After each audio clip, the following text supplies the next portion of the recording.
Ok. O sea que ya sabemos que sí nos pueden ver.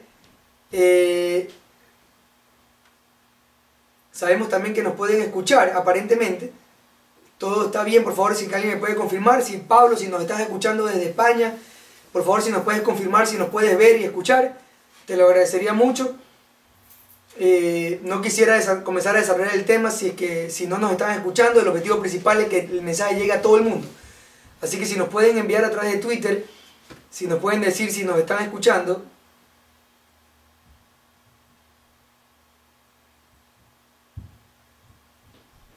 Ok, saludos desde España, se ve perfecto. Vamos a mandar un Twitter aquí. Nos pueden ver y oír.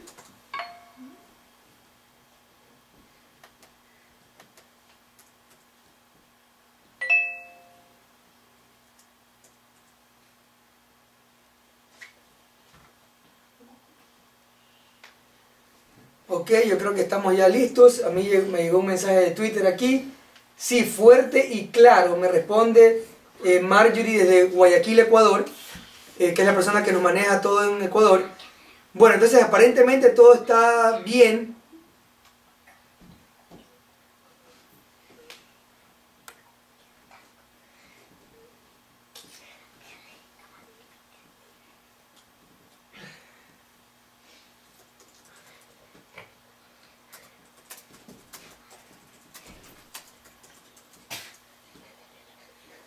Ok, vamos a ver, yo creo que no veo a nadie que nos escribe, pero me recibo algunos mensajes a través del teléfono que nos están escuchando.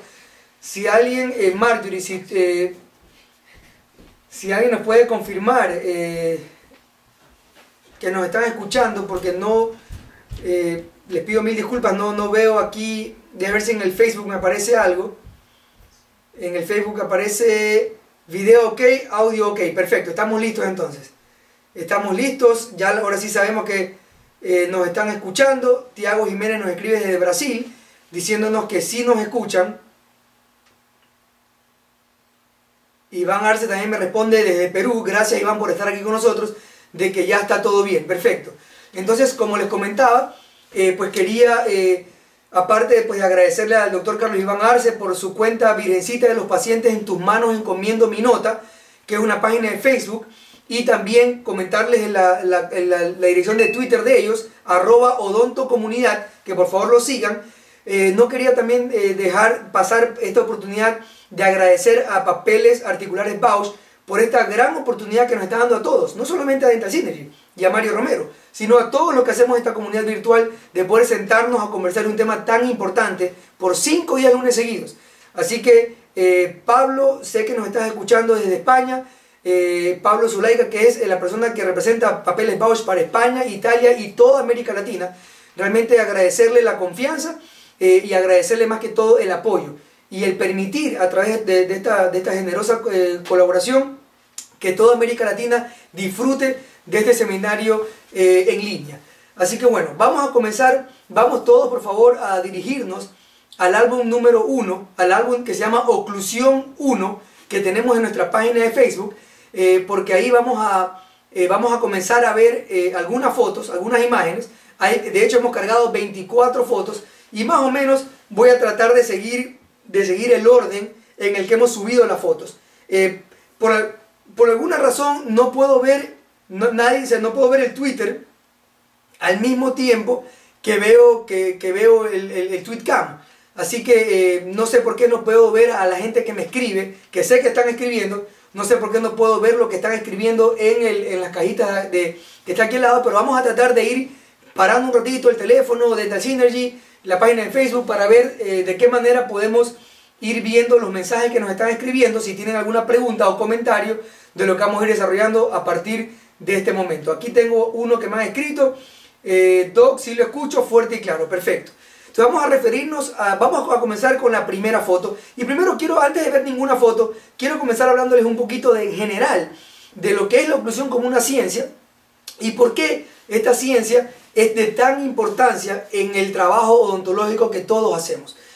Bueno, la oclusión, como todos ustedes saben, es la ciencia que básicamente estudia la forma o la relación como interactúan no solamente ambos maxilares, el superior y el inferior, sino, y más importante, la forma como las piezas dentarias entran en contacto a través de la dinámica del hueso mandibular, justamente contra ese hueso fijo que forma o que está formado obviamente por el hueso maxilar superior. Así que es justamente la forma como estas piezas dentarias entran en contacto a base de toda la dinámica muscular que hay en este sistema, masticatorio, que es lo que se conoce como oclusión. Entonces, la oclusión es una ciencia importante en odontología por una razón esencial. Nosotros trabajamos sobre dientes y no hay nada que nosotros hagamos en los dientes, no podemos, cualquier tratamiento, en otras palabras, cualquier tratamiento que nosotros hagamos en cualquier pieza dentaria, siempre, si es que la oclusión no es la adecuada después de restaurar, siempre va a afectar la posición del cóndilo en la fosa glenoidea. ¿Por qué? Porque yo no puedo separar los dientes del hueso. Yo no puedo separar el segundo molar mandibular del hueso mandibular. Esto quiere decir que si a través de cualquier ciencia, ya sea la operatoria dental, ya sea la prótesis fija o incluso la ortodoncia, cualquier ciencia que ayude al movimiento o al cambio de interacción con los dientes superiores de un diente mandibular puede de alguna forma alterar o va a alterar de alguna forma la posición del cóndilo en la fosa glenoidea.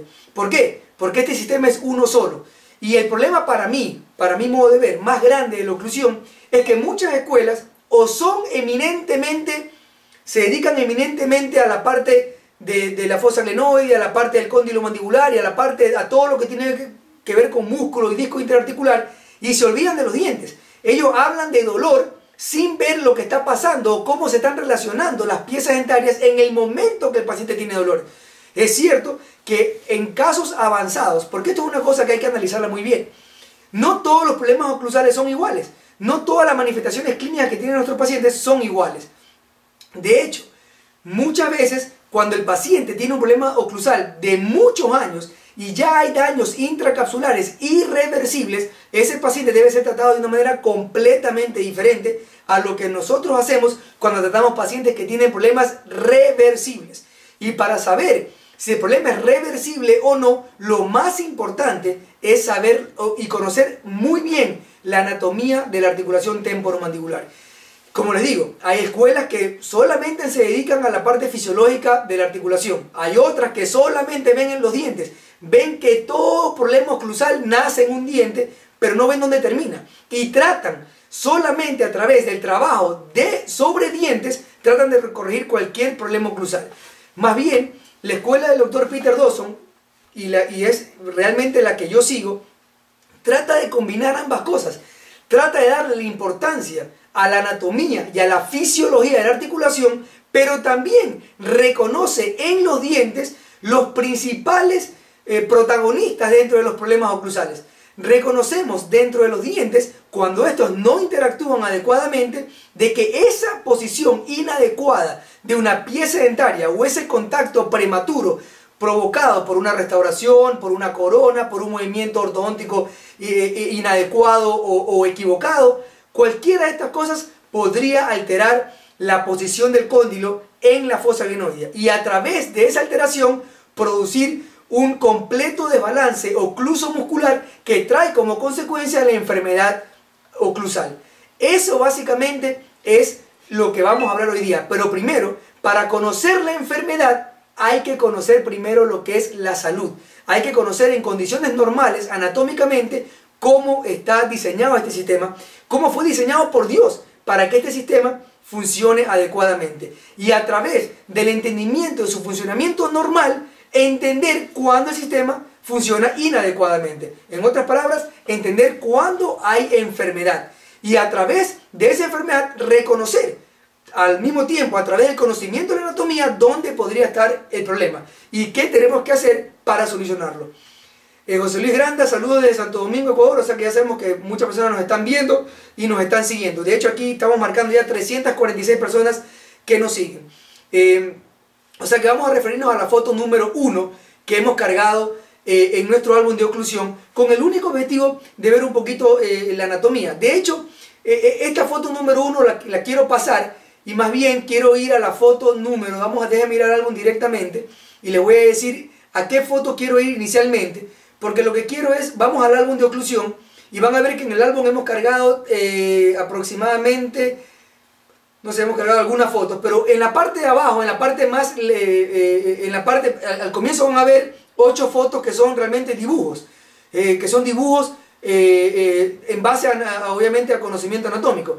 Pero en la parte más inferior, debajo de esas 8 fotos, van a ver que le he tomado fotos a un cráneo humano, donde realmente vamos a poder observar la parte anatómica, la macroanatomía de la articulación temporomandibular, para luego fijarnos específicamente en la relación del cóndilo con la fosa glenoidea. Así que vamos a abrir la foto número 9, que es la primera foto que ustedes pueden ver, que ya es foto del cráneo. Y si ustedes ven esa foto número 9, se van a dar cuenta cómo normalmente el cóndilo de la mandíbula, y se van a dar cuenta que hay una foto exclusivamente dedicada a la articulación temporomandibular.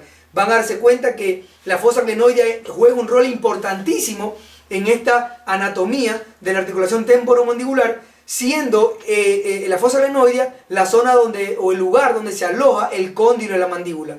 Pero vamos a ver luego, dentro de esa fosa glenoidea, dónde exactamente es que funciona el cóndilo de la mandíbula. Exactamente dónde se asienta, dónde se apoya, para que luego de ahí partan todos los movimientos que se refieren a la parte funcional. Estamos viendo que la fosa glenoidea queda en el hueso temporal y que se encuentra por delante del conducto auditivo externo. Una zona, yo diría, una zona bastante delicada. Y es por eso que cuando los pacientes vienen a nuestras consultas con disfunción de la articulación temporomandibular, uno de los síntomas más característicos de la etapa inicial de la enfermedad. No estamos hablando del paciente que llega con un dolor que ya no puede ni vivir, sino el paciente que inicialmente está en la etapa inicial del problema, siente muchas veces un zumbido en el oído, siente como que un oído no puede oír tan bien como en el oído del lado contrario, siente un sonido muy bajo, muy tenue, pero constante, como un sonido como cuando uno se pone una concha en el oído, cuando estamos en la playa y comemos una concha y escuchamos ese vacío.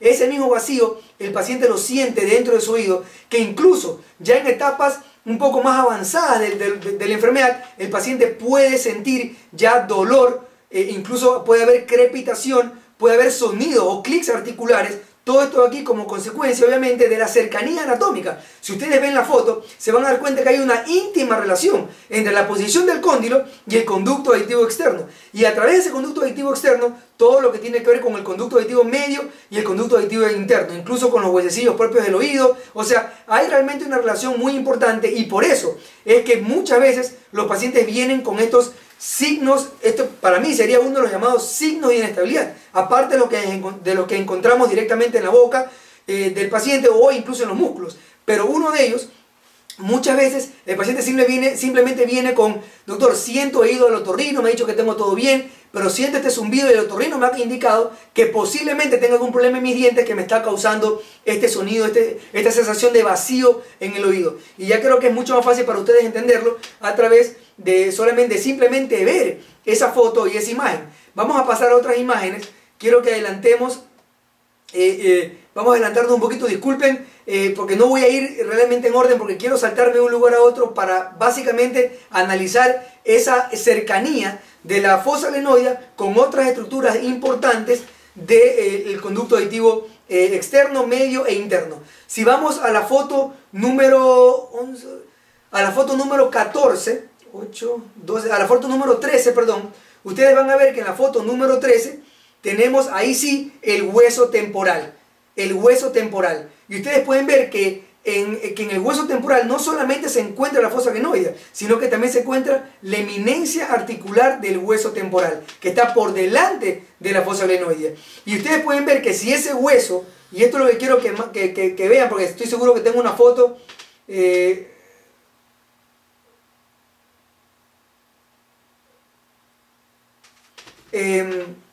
quiero que ustedes vean, quiero que vean la foto, y quiero que pasemos por favor un poquito más adelante a la foto del hueso temporal, porque quiero mostrarles, esta es una vista interna la foto que sigue, que es la foto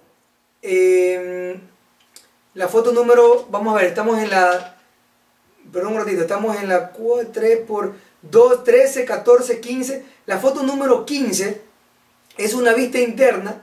La foto, les pido mil disculpas, la foto número 15, sí. La foto número 16, perdón, la foto número 16, ustedes van a darse cuenta que hay una línea, justamente si ustedes cogen la fosa glenoidea y la miran desde arriba hacia abajo, viendo el techo de la fosa glenoidea, van a ver ahí una cisura, que es la cisura de Gasser, que divide la fosa glenoidea anatómicamente en una porción articular y una porción no articular. Esto aquí es anatómicamente súper importante, porque ustedes van a darse cuenta más adelante, cuando veamos otras imágenes, que por detrás del cóndilo de la mandíbula se van a encontrar algunos vasos sanguíneos que obviamente vamos a poder entender por qué esta fisura de Gasser divide la fosa glenoidea en una parte no articular, donde no debería haber función. ¿Por qué? Porque hay vasos sanguíneos en esa zona, los vasos sanguíneos retrodiscales, que son los que alimentan a todo este sistema, no solamente de sangre, sino también la inervación también llega a través de este medio. Así que es importantísimo saber que la fosa glenoidea, no toda la fosa funciona, no toda la fosa tiene contacto del cóndilo con la propia fosa glenoidea. Así que, y esto simplemente como una pequeña introducción al tema en general que queremos tratar hoy día, porque, como les digo, vamos a dedicarnos específicamente a la anatomía propia de la articulación temporomandibular. Aquí hay uno de los colegas dice dice: el sonido que se oye no son los vasos sanguíneos, no es ningún vacío. Bueno, cuando yo me refiero a que hay un vacío, escuchamos una especie de vacío, me estoy refiriendo justamente a lo que el paciente siente, no a lo que clínicamente está pasando en el paciente. El paciente viene con esa queja a nosotros al consultorio. El paciente no dice: doctor, siento que los vasos sanguíneos están inflamados y por eso siento el pasar de la sangre por mi oído. El paciente nunca va a decir eso ahí. El paciente dice: esto es lo que siento, no siento dolor, pero siento un eco en el oído que no me permite oír adecuadamente o como lo oigo en el oído opuesto. Y esto es generalmente porque cuando hay una interferencia oclusal, siempre hay un lado de la articulación que se ve más afectada. El lado justamente donde se está, el lado contrario generalmente al que se produce el deslizamiento. Y eso ahí no lo vamos a tratar hoy día porque, como les digo, no quiero adelantarme a cosas que vamos a ir tratando poco a poco, sino vamos a enfocarnos hoy específicamente a la parte anatómica. Así que ahora sí, comencemos en orden el álbum y vamos a la foto número 1, donde van a ver ustedes un diagrama, un dibujo, donde está la fosa glenoidea. Ya la vieron ustedes, la pueden comparar obviamente con el cráneo que vimos, la parte lateral del cráneo. Pueden ver ustedes la fosa glenoidea, el cóndilo dentro de esa fosa glenoidea, pintado de amarillo entre el cóndilo de la mandíbula y el techo y la eminencia articular del hueso temporal. Ustedes pueden ver que se encuentra el disco interarticular. Este disco bicóncavo que está formado por un fibrocartílago, que justamente donde el cóndilo de la mandíbula crea presión o carga el cóndilo contra este disco y luego contra la eminencia articular. O sea, no es que hay una unión hueso con hueso, sino que anatómicamente hay una estructura que queda que debería quedar siempre, fisiológicamente hablando, debería estar ubicada siempre entre el cóndilo de la mandíbula y la fosa glenoidea. Y específicamente, este cóndilo de la mandíbula basada en su anatomía, que ustedes si ven el cóndilo de la mandíbula desde una vista superior, se van a dar cuenta que los cóndilos de la mandíbula no están paralelos, sino que están ligeramente inclinados, aproximadamente unos 90 grados. Están inclinados desde afuera hacia adentro, y desde adelante, hacia atrás. Esa inclinación en 90 grados hace que los polos medios del cóndilo mandibular se asienten sobre el vértice de la fosa glenoidea, que lo van a ver pronto en una de las imágenes que vamos a pasar después de la primera imagen. Pero como estamos hablando de la primera imagen, van a ver el cóndilo de la mandíbula, la fosa glenoidea del hueso temporal, la eminencia articular que también se encuentra en el hueso temporal, por detrás del disco interarticular, que ustedes lo ven pintado de amarillo. Vamos a ver dos estructuras que son anatómicamente importantes. La primera de ellas, que es la continuación del disco interarticular, que está pintada en amarillo, que se conoce como ligamento retrodiscal. Este ligamento retrodiscal, que como ustedes pueden ver en una posición de reposo, por así llamarlo, del cóndilo dentro de la fosa glenoidea, o sea, en su posición de relación céntrica, cuando el haz inferior del pterigoide externo, que ustedes lo ven pintado aquí de azul, está completamente apagado, este ligamento retrodiscal se encuentra adosado al borde posterior de la cabeza del cóndilo y se inserta justamente en la parte inferior o en el cuello del cóndilo. Es justamente ahí donde las fibras de este ligamento retrodiscal se insertan en el cóndilo mandibular. Por encima del ligamento retrodiscal y por detrás del disco interarticular pintado de rojo, ustedes pueden ver al estrato elástico superior, un elemento anatómicamente importante, y justamente en esa zona, entre el estrato elástico superior y el ligamento retrodiscal, ustedes van a poder ver en futuras tweetcams, van a poder ver que ahí es donde se alojan estos vasos retrodiscales, que obviamente si tenemos una compresión por un edema en esa zona, por la razón que fuera, porque el disco está desubicado o porque el cóndilo está presionando el disco en una zona inadecuada, quiere decir que el disco se ha ido hacia adelante y el cóndilo presiona el disco en uno de sus bordes o perímetros que tienen vasos sanguíneos, eso es obviamente lo que el paciente va a sentir como dolor, ¿ok? Como dolor en la articulación temporomandibular. Por delante del disco interarticular tenemos dos músculos. El primer músculo pintado de rojo es el haz superior del pterigoide externo. Este músculo, como pueden ver, se inserta en el borde anterior del disco interarticular, lo que nos hace ver clínicamente, lo que nos hace pensar clínicamente, que cuando este músculo se contrae, el disco se va a dirigir hacia adelante. Entonces, ustedes pueden ver aquí que tanto el haz inferior del pterigoide externo como el haz superior del pterigoide externo están en diferentes colores. Porque en este momento el paciente está cerrando su boca y para que esto ocurra tiene que relajar la contracción el haz inferior del pterigoide externo. En otras palabras, el músculo que permite siempre que el cóndilo se posicione en su posición, valga la redundancia, de relación céntrica, va a ser el haz inferior del pterigoide externo. Es ese músculo que a través de liberar su contracción va a permitir que el cóndilo suba siguiendo el contorno de la eminencia articular hasta que el polo medio del cóndilo en la mandíbula se asiente sobre el vértice de la fosa glenoidea. Y pronto van a ver en un diagrama a qué me refiero cuando hablo del vértice de la fosa glenoidea. Porque es importante que ustedes entiendan que todos estos movimientos no los determino yo, no los determina ningún odontólogo. Son movimientos que están determinados por anatomía, que están determinados por el diseño, no solamente del cóndilo y la mandíbula, sino también de la fosa glenoidea. Eso es súper importante. Voy a ver si alguien ha hecho alguna pregunta o comentario. Ok, María Natalia D dice desde Perú, nos está escuchando. Caracas, todo se ve muy bien. Acá podés ver las fotos. Ok, ya están pasándose las fotos. Nadie más tiene preguntas ni comentarios. Ok, perfecto.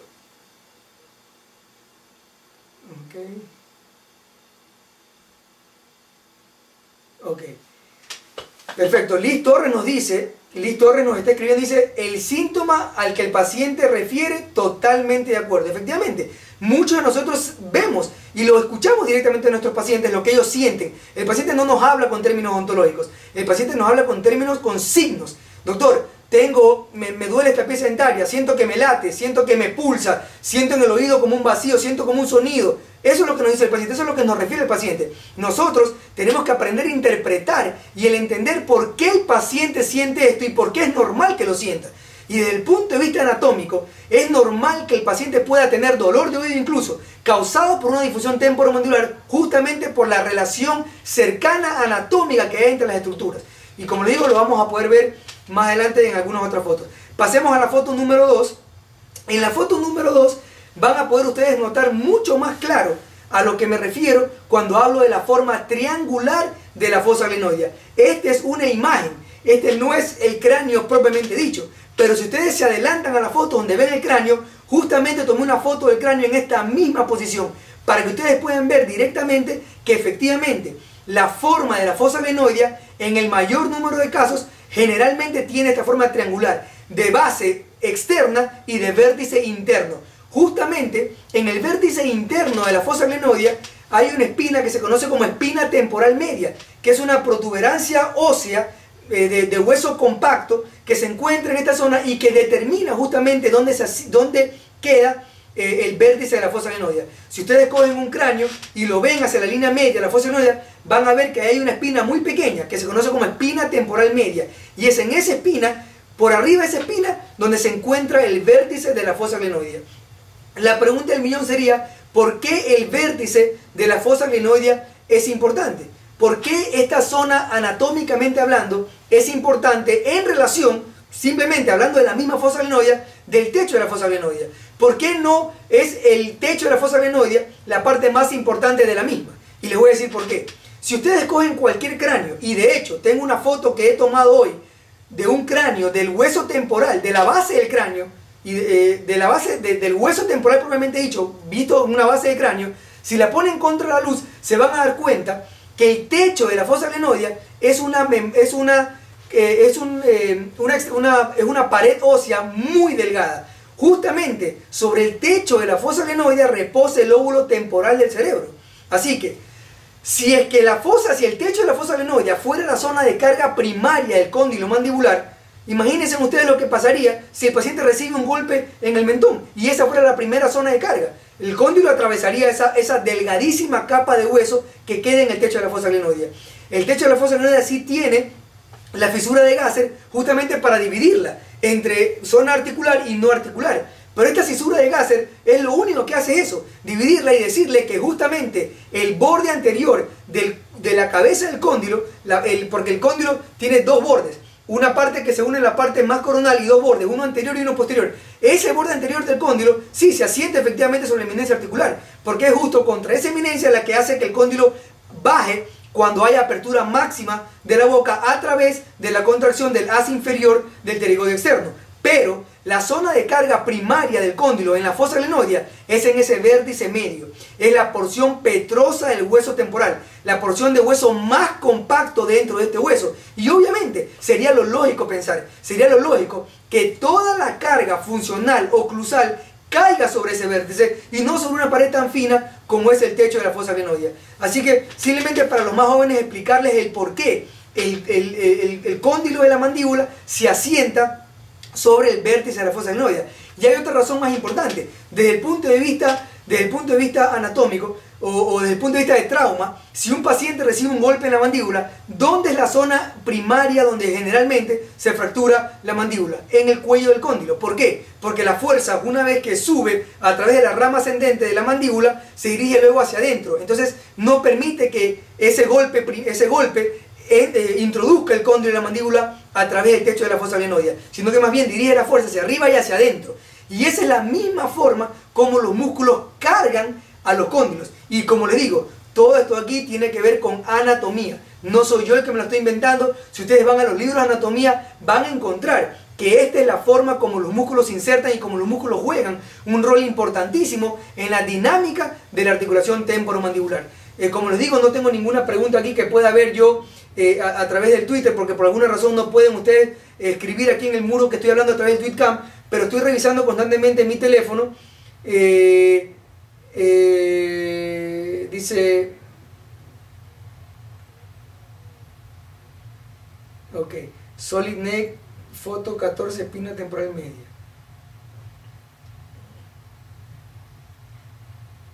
Ok, entonces... sí, mucha gente, aquí Solid Snake nos dice, caray, yo pensaba que la parte superior era la zona principal de presión. Efectivamente es lo que todos pensamos, pero anatómicamente no es así y lo van a ver que fisiológicamente tampoco es así. El sistema no fue diseñado para funcionar así. Y nosotros los odontólogos lo que tenemos que hacer cuando lo rehabilitamos es tratar de que funcione tal como lo estamos diciendo ahora. Es por eso que es súper importante que entendamos la anatomía de la articulación temporomandibular. ¿Para qué? Para que cuando encontremos un problema sepamos cómo dónde queremos llegar una vez que solucionamos ese problema. Gracias a Dios, la gran mayoría de pacientes que llegan a las clínicas dentales, por lo menos en mi experiencia de 14 años, la gran cantidad de pacientes que he visto yo en mi clínica con disfunción de la articulación temporomandibular ha sido una disfunción muscular. O sea, ha habido una incoordinación muscular que provoca todas las alteraciones que el paciente siente. Cuando ya el daño es intracapsular de muchos años y muchas veces irreversible, la forma de manejar al paciente es completamente diferente.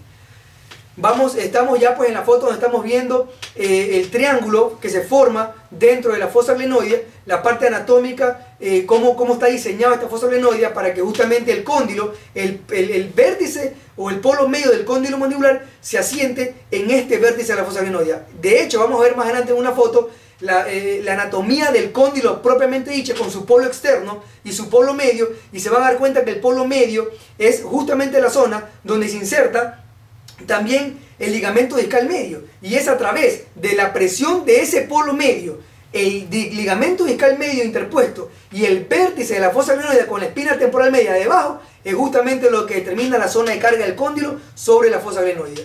Vamos a la siguiente imagen. Miren, la siguiente imagen creo que habla más que 1000 palabras. Lo que estamos viendo en la imagen número 3, si no estoy equivocado, sí, es la imagen número 3, lo que estamos viendo en la imagen número 3 es la forma como se cargan el músculo pterigoideo interno. Ustedes pueden ver que los músculos pterigoideos internos se insertan en la cara interna del ángulo de la mandíbula, se dirigen hacia arriba y hacia adentro.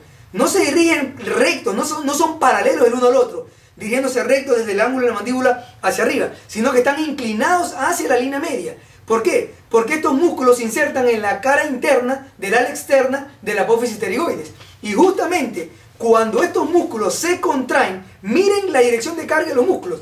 ¿Qué es lo que están haciendo? Están haciendo que el polo medio, que ustedes lo pueden ver en esta imagen, hacia afuera pueden ver el polo externo del cóndilo de la mandíbula. Pero hacia la línea media, viendo hacia los músculos pterigoideos internos, ustedes pueden ver el polo medio del cóndilo de la mandíbula. Y por encima del polo medio, van a poder ver, donde está indicando la flecha, es justamente el vértice de la fosa glenoidea, donde asientan los cóndilos en el momento que el haz inferior del pterigoideo externo libera su contracción. En otras palabras, este es el punto que nosotros conocemos teóricamente como relación céntrica. Y yo quiero que ustedes lo comiencen a ver así. Quiero que ustedes comiencen a imaginarse ese término relación céntrica como la posición donde el cóndilo de la mandíbula, a través de sus polos medios, se asientan sobre los vértices de la fosa glenoidea. Es súper importante porque lamentablemente nosotros nos hemos aprendido casi que de memoria el concepto de relación céntrica.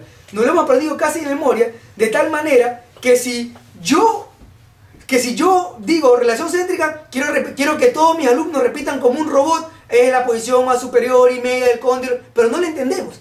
O sea, parecemos robots repitiendo, pero no entendemos el concepto. Y el objetivo principal de lo que estamos hablando hoy día a través de estas fotos es justamente llegar a la charla, cuando ya hablemos probablemente de relación céntrica, de que entendamos el concepto de relación céntrica, de que no sea un concepto memorizable, de que no tenga que yo memorizarlo, sino que yo, a través de acordarme cómo fisiológicamente interactúan los elementos duros y blandos de todo este sistema, yo puedo acordarme fácilmente a qué me refiero con este concepto y qué partes del concepto corresponde a cada porción anatómica. Así que esta foto número 3 dice muchísimo, porque esta foto número 3 no solamente que determina justamente donde los polos medios de la fosa glenoidea se van a sentar sobre el vértice de la fosa glenoidea, sino que también este músculo pterigoideo interno, con su dirección de carga, todo dado anatómicamente, también son los que determinan la llamada curva de Wilson o la curva media lateral que hacen todos los molares y premolares mandibulares, teniendo más altas sus cúspides bucales y siendo más bajas sus cúspides linguales. Esa posición del diente tiene que ver con la zona de carga, con la forma, cómo cargan estos músculos a todo el sistema. Así que, como les digo, todos los temas de oclusión deben ser manejados desde el punto de vista anatómico. Yo debo de poder ver representado en la anatomía del paciente todo lo que yo estoy hablando. Si yo no puedo relacionarlo uno con lo otro, va a ser muy difícil, no solamente que entienda la función, sino mucho peor, entender la enfermedad y cómo corregirla. ¿Ok? Así que en esta foto están viendo la dirección, cómo cargan los pterigoideos internos a la mandíbula contra la eminencia, el vértice de la fosa glenoidea. O sea, los cóndilos se asientan en ese vértice gracias a esta dirección de carga de los músculos. No se olviden que hay 3 músculos elevadores. el temporal, el macetero y el pterigoide interno. Y es justamente el pterigoide interno el único de los tres que lleva los cóndilos hacia arriba y hacia adentro cuando estos se cargan. El macetero y el temporal simplemente los llevan hacia arriba, y el temporal muchas veces, obviamente con las fibras anteriores, puede llevar al cóndilo hacia arriba y hacia adelante. De hecho, en algunas, cuando hay en ciertos movimientos, algunas fibras del temporal se mantienen prendidas y otras se mantienen completamente apagadas. Vamos a la foto número 4. Y ahora sí, un poquito entendiendo, si alguien tiene alguna pregunta o comentario, por favor, creo que este sería un buen momento para poder... algunos nos están diciendo, Jorge Abraham dice, ¿en dónde veo las fotos? Las fotos las ves en nuestra página de Dental Synergy en Facebook. Hay un álbum que se llama Oclusión 1. Si alguien tiene alguna pregunta, por favor, las personas que no pueden ver las fotos están cargadas en nuestra página de Facebook. Y tienen que tener abierto el Facebook y el TweetCam al mismo tiempo para que puedan ir viendo las imágenes y puedan ir siguiendo con las imágenes lo que vamos diciendo. Aquí hay otras personas que ya han escrito, vamos a ver si hay algunas preguntas. Marian Ordaz está haciendo simplemente un retweet. Gisela Eva, bravo, excelente maestro. Doctora Molita, este video quedará grabado para verlo después. El video no va a ser grabado. Los videos de este seminario solamente son para ver en vivo. Por eso es importante que ustedes envíen los retweets. Las fotos van a quedar ahí. El tema, ustedes siempre van a poder hacer preguntas. Si es necesario que hagamos un tweetcam específicamente para responder preguntas, ese tweetcam será aparte de los 5 que ya tenemos programados. Pero sí queremos que hayan preguntas y que sepan ustedes que trataremos siempre de responderlas en los primeros minutos de cada uno de los tweetcams que tengamos que hacer. Adrián nos dice, doctor, qué buena definición fisiológica de relación céntrica. Gracias, Adrián. Cecilia Díaz, ¿alguien puede decirme cómo hacer para ver la foto? Cecilia, tienes que meterte a nuestra página principal de Facebook de Dental Synergy y hacer clic en el álbum que se llama Oclusión 1. Marisa, quedará grabada la clase para verla después. Como les digo, lamentablemente esta clase no va a quedar grabada porque es muy larga y lamentablemente el sistema ya han habido algunos problemas con otros videos, no es una cosa que nosotros podemos manejar. Muchos de los videos que hemos hecho ya anteriormente no se quedan guardados por el tiempo que los mismos duran, así que es algo que no podemos nosotros controlar. Mansur, las fotos están en el Facebook de Dental Synergy, efectivamente las pueden ver. Muchísimas gracias por mandar ese mensajito. Entonces pasemos ahora sí, una vez que, como digo, todavía no quiero dar ningún concepto básico, pero quiero dejar algunas ideas en su mente. Primero, la relación anatómica importante de la fosa glenoidea, del cóndilo de la mandíbula y del conducto auditivo externo, medio e interno. Y de todos los vasos que conforman, que inervan, vasos sanguíneos y nervios que irrigan y inervan no solamente el oído, sino también a la propia articulación y al disco interarticular y a todos los músculos de la zona. Una zona rica en vasos sanguíneos, una zona altamente inervada, que obviamente cuando no funciona adecuadamente comienza a dar síntomas en el paciente que los interpreta él a través de los signos o manifestaciones clínicas que él nos comenta a nosotros que está sintiendo. Y esos signos son los que nosotros tenemos que tener como alerta. El paciente nos habla de un sonido, de un vacío en el oído, o nos habla de un chasquido articular o de un clic, inmediatamente tenemos que comenzar a pensar en la anatomía. Y poco a poco vamos a ir describiendo cada uno de estos signos y cómo los tenemos que relacionar con lo que nosotros hacemos en la clínica. Es la segunda parte importantísima, saber que la fosa glenoidea está dividida por la cisura de Gasser en dos áreas anatómicas. Una parte articular, que es donde va a funcionar la articulación, el cóndilo de la mandíbula, mejor dicho, y una parte no articular, que es donde se encuentra el estrato elástico superior, el ligamento retrodiscal y los vasos y tejidos retrodiscales, que no los hemos visto todavía en una imagen, pero que los vamos a ver, no hoy día, pero sí lo vamos a ver en una futura, en uno de los futuros tweetcams.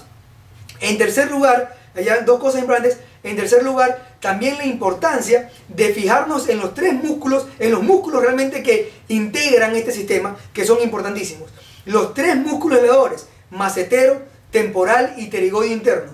Y saber que el de los tres músculos elevadores, uno es el que determina que el cóndilo se asiente sobre el vértice de la fosa glenoidea, sobre la parte media de la fosa glenoidea. Y ese músculo es el pterigoide interno, que se inserta abajo en la cara interna del ángulo de la mandíbula, se dirige hacia arriba y hacia adentro para insertarse en la cara interna del ala externa de la apófisis pterigoides. Cuando este músculo se contrae, para el único lugar donde puede llevar a los cóndilos es hacia arriba y hacia adentro, acompañado por el temporal y por los músculos maceteros.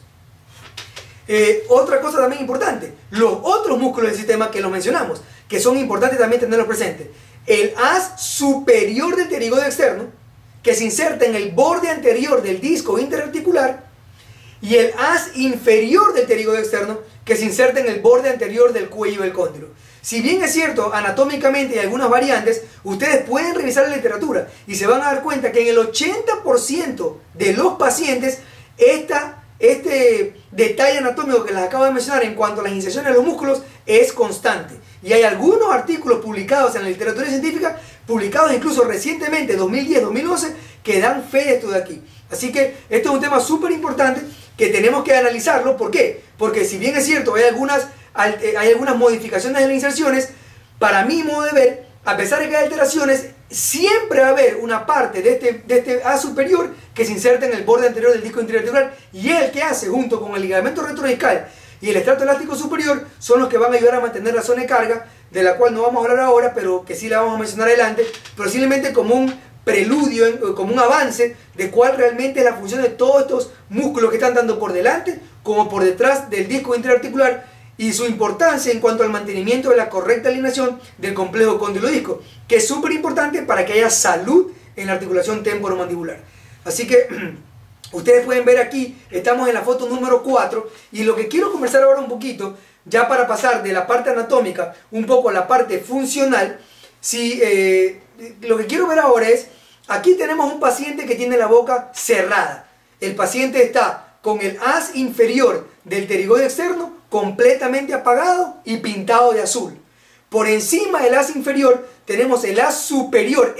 Ambos músculos se insertan por dentro en la cara externa, del ala externa de la apófisis pterigoides. Uno arriba y uno un poquito más por debajo. En la parte más apical de esta apófisis, de la cara externa de la apófisis pterigoides. En la cara externa del ala externa de la apófisis pterigoides. Mientras que los pterigoides internos se insertan en la misma cara externa, ala externa de la apófisis pterigoides, pero en su cara interna. Estos músculos, el haz superior y el haz inferior, se dirigen desde la apófisis pterigoides hacia atrás y hacia afuera, y se inserta el haz superior del pterigoide externo, como lo pueden ver aquí, en el 80% de los casos, en el borde anterior, específicamente, solamente y exclusivamente en el borde anterior del disco interarticular. Por el contrario, el haz inferior del pterigoide externo se inserta en el borde anterior del cuello del cóndilo. Esto nos dice claramente, y como ustedes lo pueden ver aquí, simplemente porque están pintados de dos colores diferentes, de que estos músculos son antagónicos. Eso es muy importante que ustedes lo sepan. Por eso también es que están divididos en dos fascículos. Estos músculos, por más que tengan el mismo nombre, son dos fascículos musculares que tienen funciones completamente antagónicas. Cuando el uno se contrae, el otro, idealmente, fisiológicamente hablando, debería estar apagado.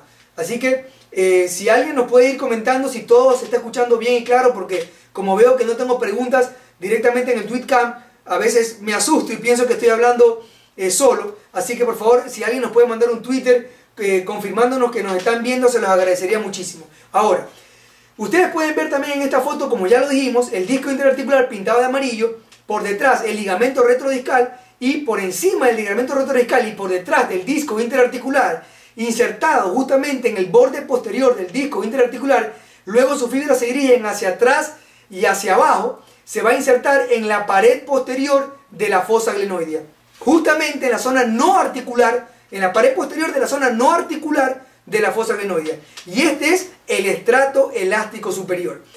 ¿Cómo funciona esto de aquí? ¿Cómo funciona este sistema adecuadamente? ¿Cómo vemos que, cuando ya aquí el paciente, como digo, está con la boca cerrada? ¿Qué ocurre si el paciente, Carla Romero nos dice, se ve bien, se ve todo muy bien? Muchísimas gracias, Carla, y Marjorie también nos dice que se escuche y se lo ve fuerte y claro.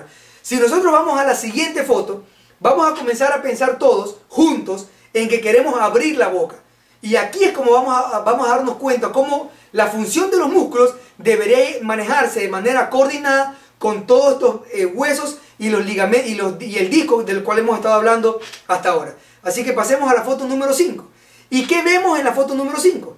En la foto número 5 vemos que cuando hay un movimiento de apertura de la boca, o sea, cuando nuestro paciente inicia su movimiento de apertura, tienen que pasar dos cosas esencialmente importantes. La primera de ellas, tiene que apagarse el haz superior del pterigoide externo. ¿Por qué tiene que apagarse?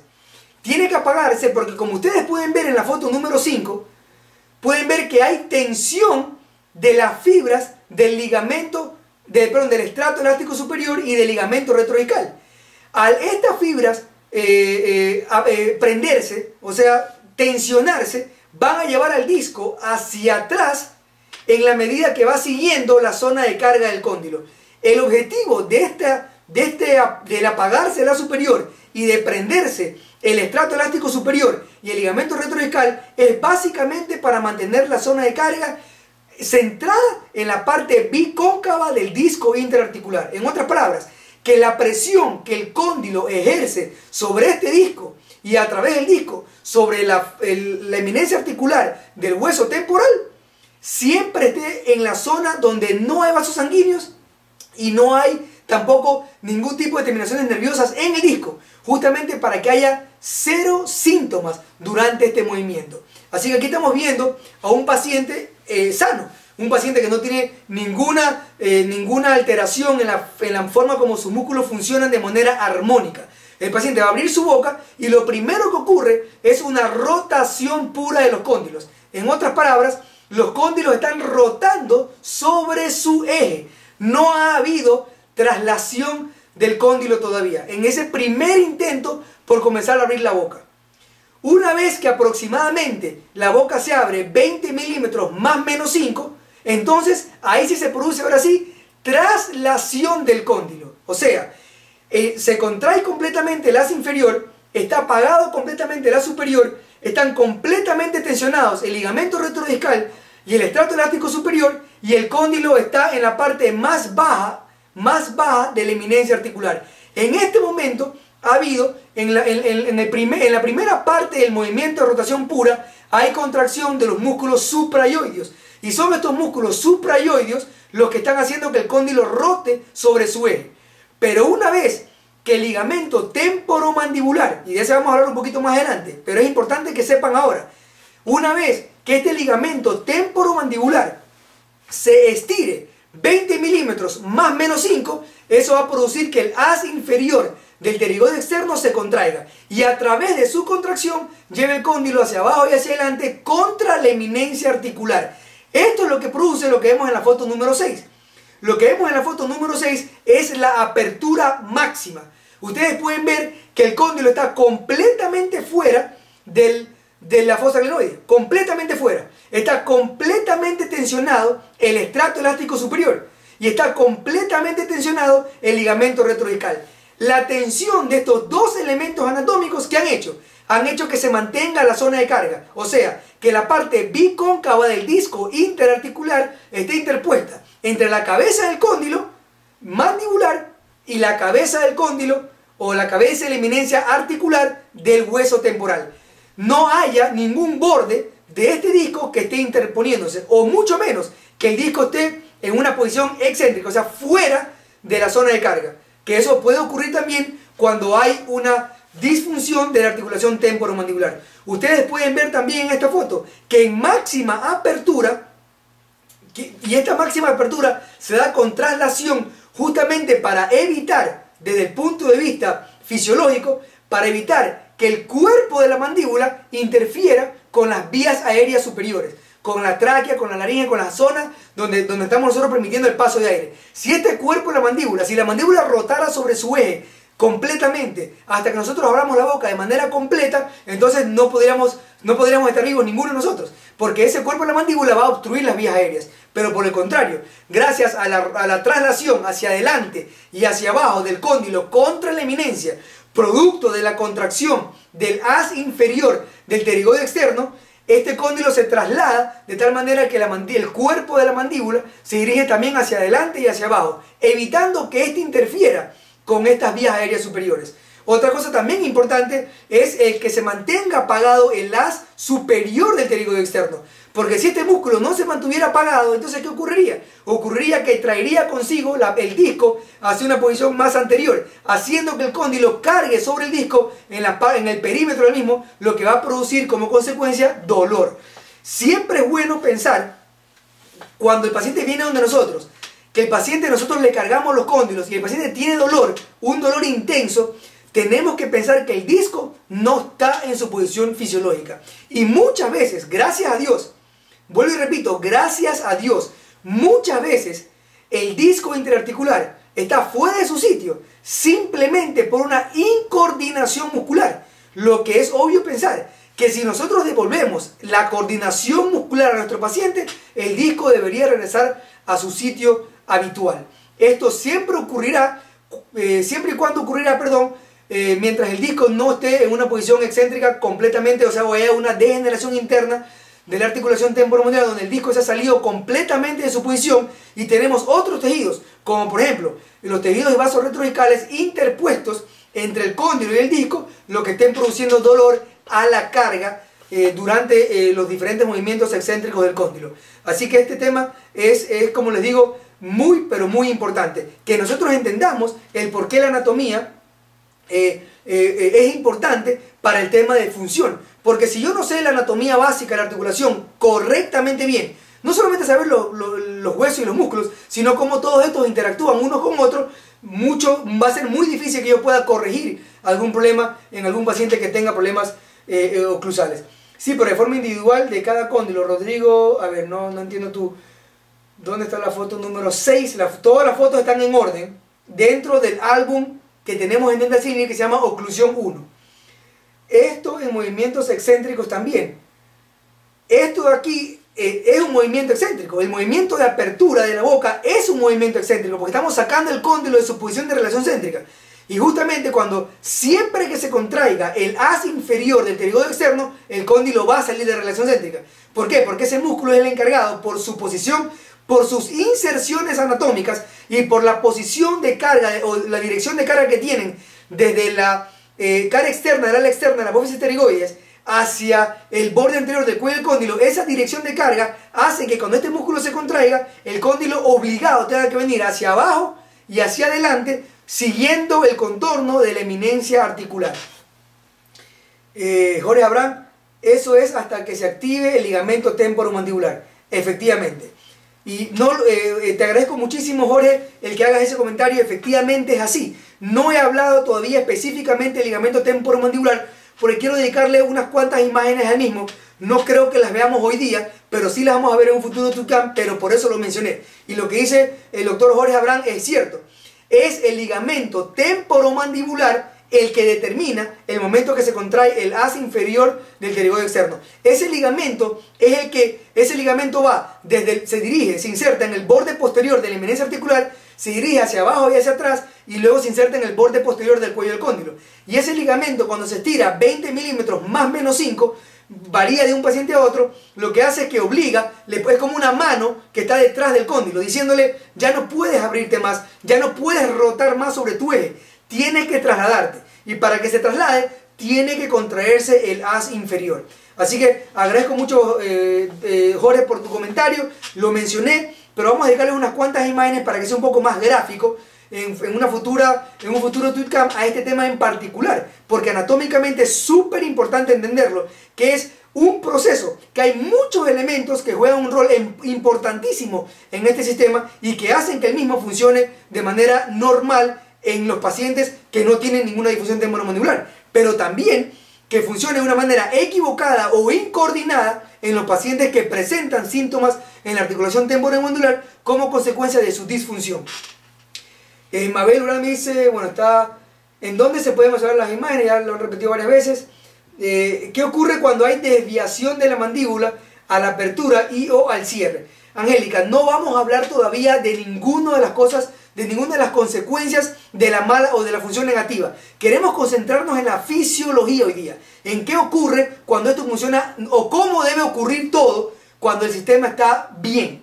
Porque será muy fácil entender, o será muy fácil luego, cuando algo no está bien, saber qué está pasando, saber qué es lo que está incoordinado. Y lo vamos a ver. pero no lo vamos a ver hoy día. Hoy día solamente vamos a hablar de la parte de fisiología humana. ¿Qué pasa en condiciones normales o cómo funciona en condiciones normales todo el sistema masticatorio? Huesos, ligamentos, estrato láctico superior y todos los músculos y discos interarticulares que intervienen en el mismo. Manuel Subiel, esto en movimientos excéntricos también, ya lo respondí. Blady Ponte, ¿dónde está la foto número 6? Está en nuestro álbum, todas están ordenadas del 1 hasta la 24, creo que son. Rodrigo dice, sí, pero de forma individual cada cóndilo. Esa pregunta no la entiendo, no entiendo tu comentario, Rodrigo, si lo puedes por favor ampliar un poquito más.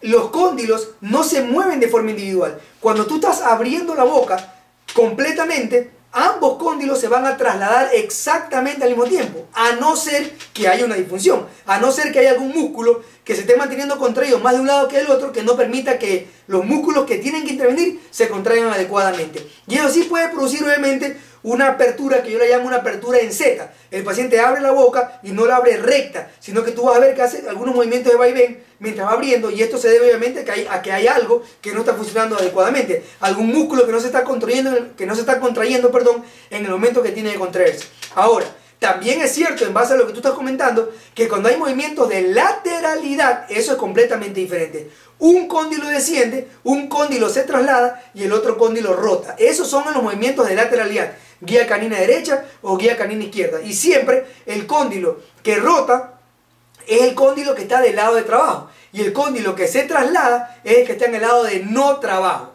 Y justamente el ángulo que forman la unión de estas dos líneas, del eje de bisagra terminal del cóndilo que no rota, con el eje de bisagra del cóndilo que se trasladó, forman un ángulo que se conoce como ángulo de Bennett, que oclusalmente no creo que tenga ninguna importancia desde el punto de vista clínico, pero que obviamente tiene importancia desde el punto de vista fisiológico saber que cuando hay movimientos de lateralidad, los cóndilos, uno se queda en su posición de relación, uno se queda rotando y el otro se traslada. Y eso hace que se formen estas dos líneas que forman el ángulo llamado ángulo de Bennett. Así que si a eso te refieres, tienes toda la razón. Los cóndilos pueden funcionar de manera individual solamente en los movimientos de lateralidad. Porque en todo movimiento de apertura o movimiento de protrusiva, los cóndilos van a funcionar ambos al mismo tiempo. Debería ser así. Jessica, ¿y si no hay apertura máxima? Bueno, si no hay apertura máxima, ¿qué puede pasar? Dos cosas. Si hay rotación pura, si el paciente abre la boca menos de 20 milímetros, si el paciente abre y cierra solamente 10 milímetros, por decirte algo, entonces nunca se va a contraer, fisiológicamente hablando. En condiciones normales no debería contraerse nunca el haz inferior del pterigoide externo, sino que solamente se van a contraer los músculos suprayoideos, que son los que están produciendo esa rotación pura de los cóndilos.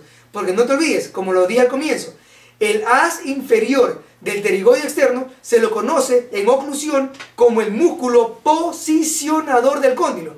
Dependiendo de que si este músculo está contraído o relajado, ese músculo es el que va a determinar la posición final del cóndilo. Si está contraído, el cóndilo va a estar hacia abajo y hacia adelante contra la eminencia en apertura máxima. Si está relajado, el cóndilo siempre va a estar rotando sobre su eje, si hay algún movimiento menor a 20 milímetros, pero en su posición de relación céntrica, rotando sobre su eje, solamente ayudado por la contracción de los músculos suprayoideos, sin que haya contracción del haz inferior del pterigoide externo. Eso es súper importante. Gracias por tu pregunta. Creo que es una excelente pregunta, porque uno tiene que comenzar a ver, y agradezco que lo estés haciendo, Jessica, comenzar a ver la dinámica de la articulación desde todos los puntos de vista.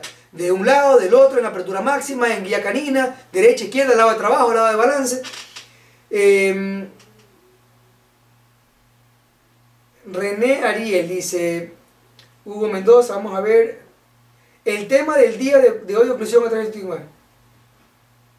René dice, primero escuchen, después pregunten. Bueno, muy buena acotación. Es un poco complicado, pero quiero que estén tranquilos, no me molestan sus preguntas, y la idea es que vamos a tener tiempo para avanzar por el tema con calma. Yo obviamente les di un libro de texto, voy a hacer que ustedes lean algunas partes del libro para los que lo tienen, y para los que no lo tienen, yo tengo algunos artículos que he publicado sobre el tema, que los puedo compartir con ustedes sin ningún problema. Solamente tienen que poner su correo electrónico en nuestro muro para enviárselos y puedan tener algo de referencia de lo que estamos hablando hoy, y tengan ese soporte escrito. Regresa a lo normal para no crear confusión. Ok, sí, vamos a regresar a lo normal justamente para no crear confusión. Ok, vamos a la siguiente foto. Vamos a la foto número 7. No se olviden, la foto número 6, apertura máxima. Ok, comenzamos en cierre, luego pasamos a movimiento de apertura inicial, rotación pura de los cóndilos, contracción de los músculos suprayoides. Luego pasamos a un movimiento ya de apertura real, con la tensión máxima del ligamento temporomandibular y contracción del haz inferior del pterigoide externo. El cóndilo se dirigió hacia abajo y hacia adelante contra la eminencia. Estamos en la foto número 6, donde hay máxima apertura, y podemos ver en esa máxima apertura completa tensión del estrato elástico superior, completa tensión del ligamento retrodiscal que se encuentran ambos por detrás del disco interarticular, relajación completa del haz superior del pterigoide externo y contracción completa del haz inferior. Esta es la forma como en condiciones normales y fisiológicas debería darse un movimiento de apertura máxima de la boca en cualquier paciente. Ahora, en la foto número 7, ¿qué estamos viendo? Estamos viendo lo contrario. Estamos iniciando el movimiento de cierre. Para iniciar el movimiento de cierre tiene que pasar todo lo contrario. Tiene que, primero, relajarse el haz inferior. En esta foto creo que la subí equivocada. Debería, y quiero que pensemos juntos porque no tengo tiempo ahorita para cargar la foto, pero sí la voy a cargar para que ustedes la puedan analizar después. Pero esta foto la cargué equivocada y les pido mil disculpas. Para que haya inicio de cierre, ¿quién tiene que relajarse primerito? Tiene que relajarse el haz inferior del pterigoide externo y obviamente los músculos suprayoides.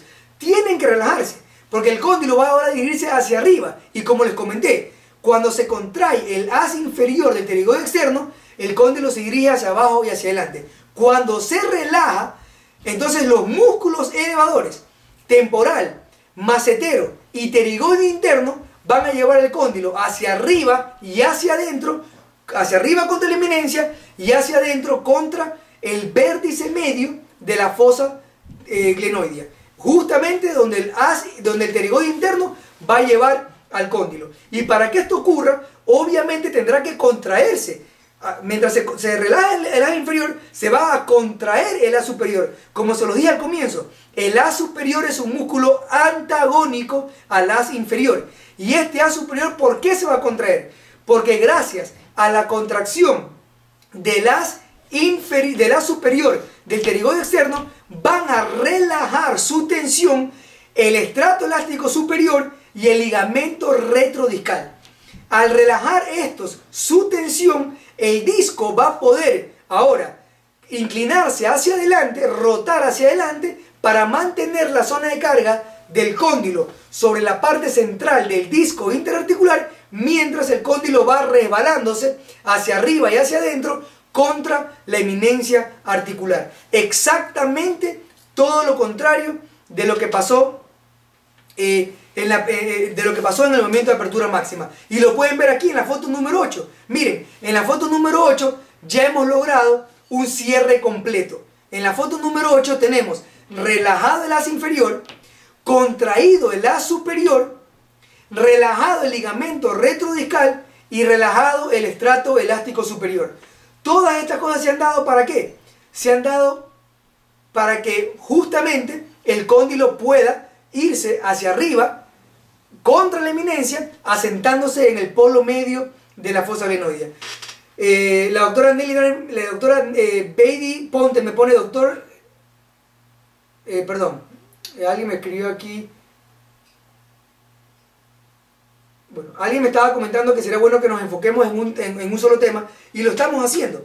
Lo que pasa es que tenemos algunas preguntas que sí, de repente interrumpen un poquito, pero es importante. Yo no quiero que nadie se quede con ninguna duda. Y estoy seguro que nos hemos enfocado grandemente en la parte anatómica básica, una anatomía rápida, básica, porque sé que muchos de ustedes ya pasaron por cursos de anatomía y probablemente la manera es mejor que yo. Pero lo más importante es el tema función, que sí me he querido detener hoy día y de lo cual hemos hablado. Hemos hablado simplemente del movimiento de inicio en el cierre completo, apertura con rotación, apertura con traslación, apertura máxima, inicio del cierre y cierre completo, que es la foto número 8 que estamos viendo ahora. En ese cierre completo hay una cosa que quiero decir. Ya son las 9:16, ya tenemos más de una hora hablando del tema, pero con el tema que quiero concluir hoy día, con la idea general de todo lo que hemos hablado, de todo lo que tiene que ver con la fisiología de la articulación temporomandibular y la forma como todos estos elementos interactúan. Y la pregunta es, ¿quiénes son realmente los encargados de mantener la correcta alineación del complejo cóndilo-disco? Repito la pregunta. ¿Quiénes son realmente los encargados de mantener la correcta alineación del complejo cóndilo-disco? Y la respuesta a nuestra pregunta es muy sencilla. Por detrás, el estrato elástico superior y el ligamento retrodiscal. Y por delante, el haz superior del pterigoideo externo. Estos tres elementos son los que tienen la función primaria de mantener esa correcta alineación. Por lo tanto, la disfunción de cualquiera de estos tres elementos son los que van a provocar la enfermedad. Son los que van a provocar que el disco no continúe o no siga adecuadamente al cóndilo de la mandíbula.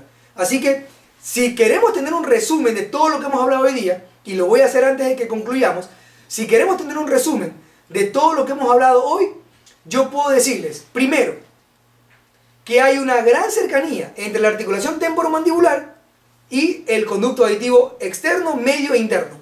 Y que por lo tanto, cualquier problema dentro de este sistema masticatorio, dentro del sistema formado por la articulación temporomandibular, puede causar síntomas y signos característicos de la inestabilidad oclusal dentro del conducto auditivo medio e interno.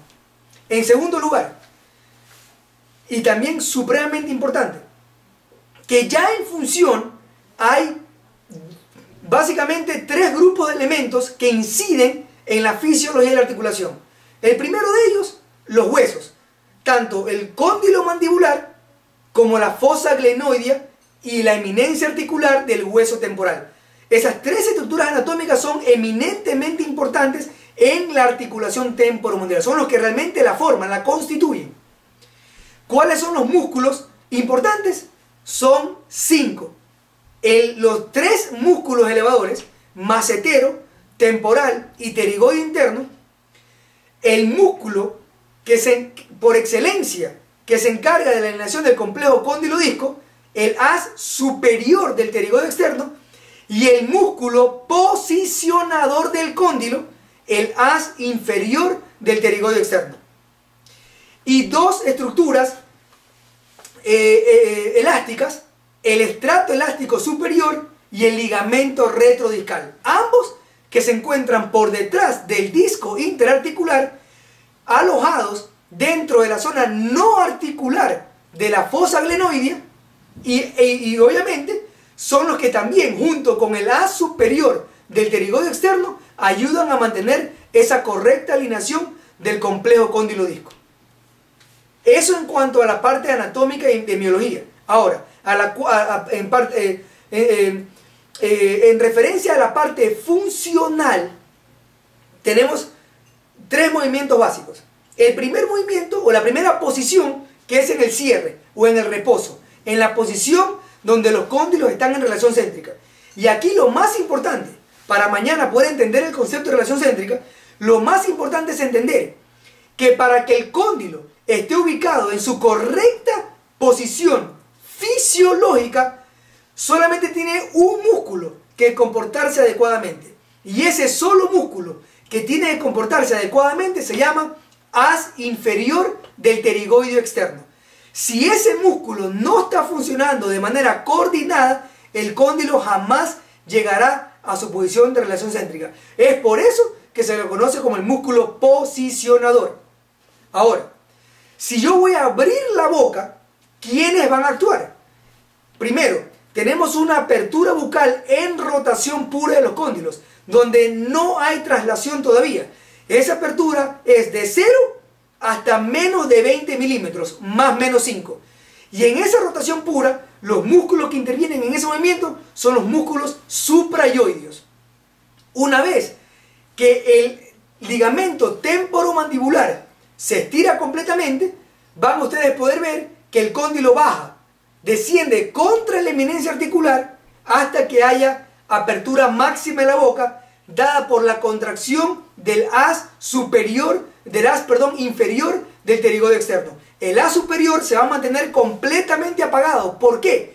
Porque en este momento son el ligamento retroradical y el estrato elástico superior lo que van a mantener la correcta alineación del complejo cóndilo-disco. Y todo lo contrario ocurre durante el movimiento de cierre. Esto es, se apaga el haz inferior del pterigoide externo, libera su contracción completamente. ¿Para qué? Para que los tres músculos elevadores, temporal, macetero y pterigoide interno, cierren la boca, llevan al cóndilo de la mandíbula a su posición de relación céntrica, a su posición más superior y media del cóndilo dentro de la fosa glenoidea. Eso dado por la forma como estos músculos anatómicamente se dirigen. Vimos una foto en la que ambos pterigoides internos se dirigían de afuera hacia adentro, y cuando se contraían también hacia adentro, llevando al polo medio de los cóndilos mandibulares a ese vértice de la fosa glenoidea. Así que yo creo que con esto hemos hecho un resumen de todo lo que hemos hablado hoy día, con bastante detalle, y hemos visto algunas imágenes. Voy ahora sí a darles 5 minutos más a todos para que hagan preguntas, y obviamente también comentarios, y si no pueden hacer las preguntas hoy día porque quieren hacerlas mañana o porque es muy tarde en cada una de las ciudades que ustedes están, obviamente van a poder ustedes publicar sus preguntas y comentarios en nuestro muro de Facebook. Como les digo, conocemos que este tema de la oclusión es un tema apasionante. Yo respeto los criterios de todas las personas que me han escuchado hoy día, porque yo no considero tener la verdad absoluta. Creo que nadie en la odontología la tiene. Creo que la evidencia clínica y científica son las que deben de guiar nuestra manera de pensar. Y yo creo, y lo he comprobado clínicamente, de que analizando la fisiología y la anatomía de la articulación temporomandibular, como lo hemos hecho hoy día, esto me ha ayudado a encontrar de alguna manera, de brindarle un buen servicio a mis pacientes cuando estos tienen la enfermedad. Y eso lo van a ir viendo a medida que vamos a ir avanzando en este TweetCam. Se entrecorta el video, me dice Blanca, se entrecorta el video, mi doc. Parece que hemos tenido un video, ya no se escucha. Parece ser que hemos tenido algunos problemas al final. Por favor, si alguien nos puede confirmar si nos están escuchando. Vamos a ver si tienen algunos comentarios aquí.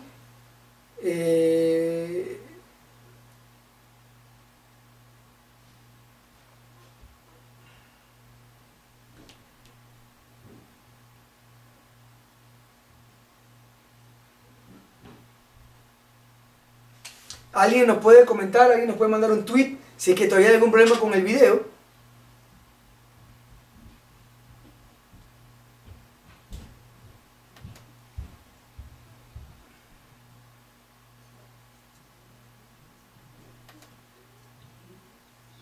Si alguien tiene algún problema con el video, nos pueden decir.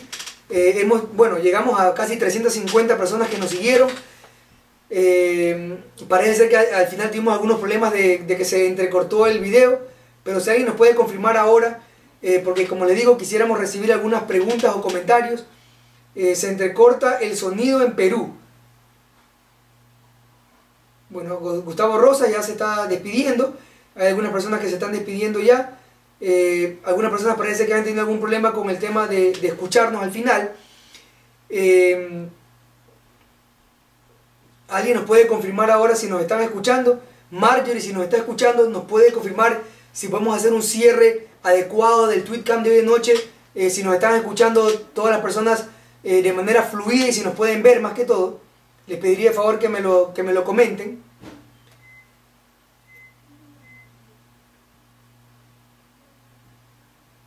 Alguien que nos escriba por favor si nos están escuchando.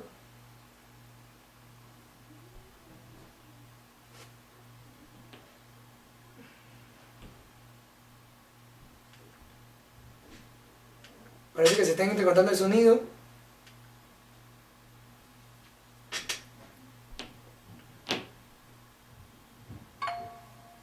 Ahí nos llegó. Ok, alguien nos está mandando ahorita, nos están confirmando. Audio y video entrecortados desde Uruguay. Ok.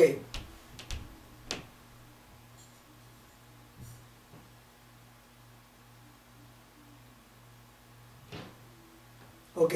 Ahora sé que algunos me están escuchando bien. Bueno, quiero agradecerles a casi las 350 personas que han participado hoy día. Les quiero dejar a todos en el libro del doctor Peter Dawson, Oclusión Funcional, donde van a poder leer realmente un poco más de lo que hablamos hoy día. El capítulo al que nos dedicamos hoy fue el capítulo número 5, del libro, y también vimos el capítulo número, vimos el capítulo número 5 casi que por completo. Nos falta ver, que vamos a ver la semana que viene, todo lo que tiene que ver con la irrigación sanguínea de la zona y cómo estos vasos sanguíneos retrodiscales funcionan armónicamente con todos los movimientos excéntricos y céntricos del cóndilo mandibular, que es un tema súper importante. Les pido de favor a todos que nos publiquen su correo electrónico. Para los que no tienen el libro del Dr. Dawson, nos pueden publicar su correo electrónico en el muro de Dental Synergy. Pueden publicar su correo electrónico en el muro de Dental Synergy con su nombre, apellido y país de donde nos escriben, y nosotros con mucho gusto le enviaremos un artículo de soporte publicado por mi persona hace algunos años atrás, que les va a servir de guía, de una referencia teórica de lo que hemos hablado hoy día. Así que les pido de favor que publiquen en el muro de Dental Synergy su correo electrónico con su nombre y el país de donde nos está escribiendo para poder hacerles llegar esta información. Tengo por aquí un mensaje, déjenme, les pido un minuto, que tengo aquí un mensaje. Carlos Iván Arce me dice: todo está bien, doctor. O sea que sé que esta última parte la han escuchado. Realmente les quiero agradecer a todos los que han hecho posible esta transmisión de hoy día, a la gente de Bausch en toda América Latina, a Pablo Zulaika, que está desde España, que maneja toda América Latina, España, Italia. Quiero agradecerle también al doctor Carlos Iván Arce de Perú y a su página de Facebook, Virgencita de los Pacientes en tus manos, encomiendo mi nota, que nos ha ayudado muchísimo a difundir el mensaje. A todos ustedes, a todos mis amigos, colegas invisibles que nos han visto hoy en la noche, que han participado con sus buenos comentarios, con sus preguntas también de lo que hemos hablado hoy día, y pedirles a todos, yo sé que este es un tema que queremos tratar de avanzarlo rápidamente, pero no hay ninguna razón para hacer eso de ahí. El objetivo es que cada paso, cada una de las secciones de las 5 secciones que vamos a tratar, se hagan adecuadamente. El objetivo es que en las primeras 2 sesiones se vea todo lo que tiene que ver con la fisiología, cómo funcionan los vasos sanguíneos, para luego ya pasar a la parte luego de montaje en articulador y de ajuste oclusal por desgaste selectivo, que es lo que vamos a ver ya para el final. Vamos a aprender, vamos a entender teóricamente por lo menos y clínicamente con fotografías las secuencias que debemos seguir en un ajuste oclusal por desgaste selectivo en pacientes a los que se les puede ayudar con este tipo de tratamiento. Como les digo, no todo el mundo es candidato para esto de aquí, pero gracias a Dios la gran mayoría de pacientes que atendemos en las clínicas de nuestras consultas sí se van a beneficiar de un tratamiento de este tipo. Así que, como les digo, muchísimas gracias a todos por seguirnos.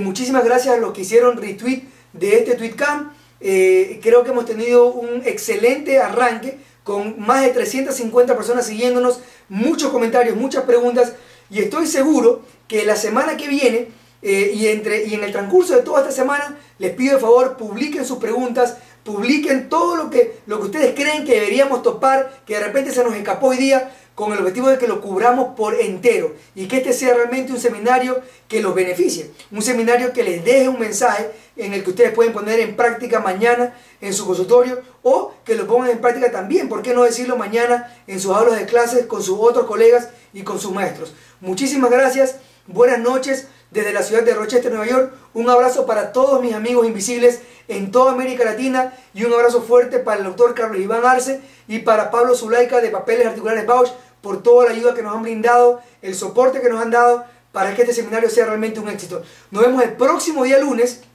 a la misma hora y por esta misma vía. Muchísimas gracias.